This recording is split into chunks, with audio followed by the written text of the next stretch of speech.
ဆေးကြိုရှိရသူတိုင်းမှာတိတဲ့နဲ့အချက်ထဲမှာဒီ hypoglycemia လို့ခေါ်တဲ့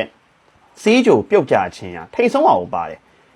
လူနာတွေဒီ insulin ထိုးရတဲ့သူတွေတချို့သူတွေဆေးကြိုကိုရုတ်တရက်ဆွဲချစေနိုင်မဲ့ဆေးတွေစာဖိုနိုင်းယူရီးယားအုပ်စုထဲမှာပါဝင်တဲ့ glycoside တို့ glypyride တို့ဒီလိုမျိုးဆေးတွေအစာမစားခင်ကြိုပြီးမှတောက်တဲ့ဆေးတွေဒီဆေးကြိုကိုဝုန်းနဲ့တိုင်းနဲ့ယူဆွဲချနေတတ်တာဒါပေမဲ့ကျွန်တော်က insulin ထိုးရတဲ့သူတွေဒီလိုမျိုးဆေးတောက်နေတဲ့သူတွေဆိုရင်ဆေးတောက်ဆေးထိုးပြီးတိုင်းမှာအစာတန်းစားပါလို့မှားရတဲ့အကြောင်းရင်းအဲ့ဒါကြောင့်မို့ပဲအစာစားကနည်းသွားတယ်အစာမဝင်တော့ဘူးဆေးထိုးပြီးအစာစားဖို့မေ့သွားရဲဆိုရင်ကျွန်တော်ကဆေးကြိုကရုပ်တရက်ကိုဝုန်းနဲ့တိုင်းနဲ့ကြလို့ရှိရင်လူနာကအသက်သေရဲ့အထိဖြစ်တတ်တယ်လူနာတွေလွဲနေရတဲ့အကြောင်းရင်းကဒီဆေးကြိုရုပ်တရက်ကြီးကောက်တက်မှာသေတာမဟုတ်ဘူးနော်ရုပ်တရက်ချက်ချင်းပြုတ်ကြရင်ပိုပြီးသေနိုင်ခြင်းများတယ်mortality လို့ခေါ်တဲ့သေနိုင်ဇွမ်းနဲ့မြင်မြန်သေနိုင်မဲ့အချက်ထဲမှာဆေးကြိုကြလို့သေနိုင်တဲ့အချက်ကပိုပြီးများတယ်မြင်မြန်ကဲရင်ကဲမကဲနိုင်ရင်လူနာကအုံနောက်ချက်ချင်းပြက်ပြီးတော့သေသွားနိုင်တယ်အဲ့လိုကိုကြောက်စရာကောင်းတာဒါမှမဟုတ်ကိုယ်တောက်နေတဲ့ဆေးထဲမှာကျွန်တော်ခုနပြောတဲ့ insulin ရဲ့အစာမစားခင်ကြိုတောက်ရမယ်စာဖိုနိုင်းယူရီးယားအုပ်စုတွေရဲ့တောက်နေလို့ရှိရင် hypoglycemia ဖြစ်နိုင်တယ်ဆိုတာခေါင်းထဲမှာအော်တိုဝင်ကိုဝင်နေရမယ်တခြား metformin တို့ sitagliptin တို့ dapagliflozin တွေ semaglutide တွေဒီစီးကြိုရုပ်တရက်ကြီးဝုန်းနဲ့တိုင်းကနေဆွဲချစရာအကြောင်းမရှိဘူးအဲ့လိုမျိုးတောက်နေတဲ့သူတွေထိုးဆေးထိုးနေတဲ့သူတွေဒီတာစီပပတိုက်တွေ semaglutide တွေထိုးနေတဲ့သူတွေစီးကြိုပြုတ်ကြရဲဆိုရင်ကျွန်တော်ကသူအစာမစားလို့ဖြစ်တာအစာတော်တော်ကြီးကိုရှောင်တာတွေများလို့ဒါမှမဟုတ်ကြောက်ကက်မကောင်းတဲ့အခန်းတခြားယောဂအခန်းနဲ့တွဲလို့ကိုစီးကြိုရုပ်တရက်ကြီးကြပြီး hypoglycemia ရတာပါခုနကတော့ကျွန်တော်ပြောခဲ့တဲ့ဆေးနှစ်ခုကြောင့်မို့ရကြတာ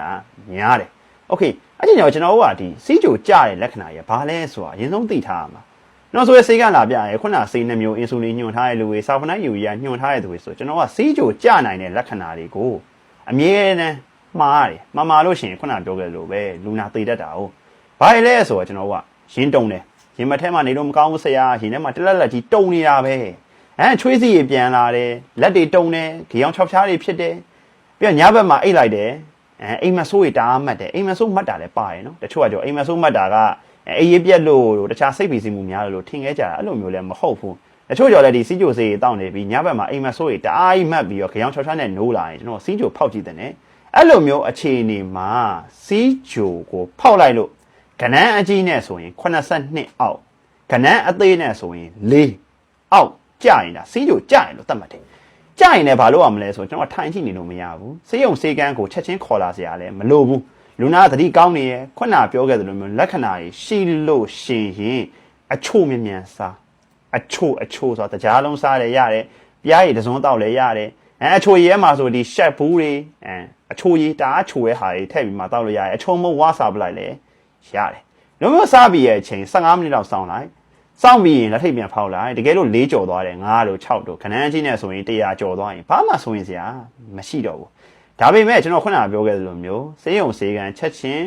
လာဖို့မလိုပေမဲ့လည်းနောက်ရက်ကြာရင်တော့သွားပြီးမှပြလိုက်ဒါမှမဟုတ်မနေ့ဖြစ်တယ်ဆိုရင်ညနေရောစေယုံစေကန်သွားပြီးမှပြလိုက်ကျွန်တော်လိုအပ်ရင်ကျွန်တော်တောက်နေတဲ့ဆေးတွေကိုရှော့ဖို့လိုအပ်တယ်တကယ်လို့မှမရှော့မိဘူးဆိုရင်နောက်တစ်ချိန်မှာပြန်ဖြစ်သွားရင်လူနာသတိလစ်ပြီးသေရဲ့အထီးဖြစ်နိုင်လို့ပါဒါကြောင့်မို့နောက်ဆုံးမှာရှင်တဲ့အချက်တွေကကိုတောက်နေရဲ့ဆေးထဲမှာစီးကြိုကျစေရဲ့အင်ဆူလင်တို့